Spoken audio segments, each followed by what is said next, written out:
duha ka mag-amigo. Chat sa Facebook, video call sa Skype, o email sa Yahoo. Permi sila mag-isgot sa mga pahimaro sa ilang lugar, o permi nila ikumpara ang kultura o pagtuo sa duha ka nasod. Masasabtan nila o pag-ayo ang pinag-iya sa mga naglugyo sa duha ka nasod. Hanggang sa usa ka adlaw, nakadawat og message sa Facebook si Jack kung kalimutan. Hoy! Hoy!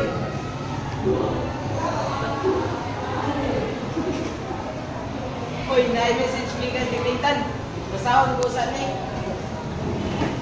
Jack, na ako'y mayong balita. Mubalik namin sa Pilipinas. Nag-surfing na si Papa ug baskog na siya karon. Dili na ako isaba kung panos ako makauli. Aron surprise. Unsa ni si Nathan oy? Di pa surprise pa ngayon.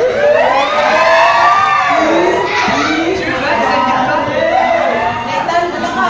Nani ka niya? Surprise, di ba?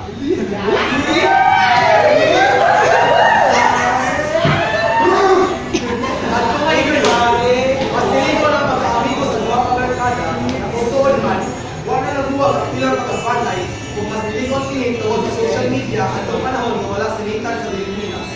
Kung tungkol sa social media, mas nagawan sa duha ang kultura o pagtuo sa duha ka nasod, ang Amerika o Pilipinas. Kung mas napadali sa ila, masabton ang pinag-iya sa mga tao o kahiyan sa isang isa.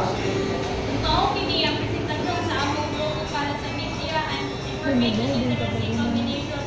Kanaay tema nga understanding media, understanding the world. Ug ako si Angelica Lopez. Ako si Mark Anthony Mantilla. Jesus!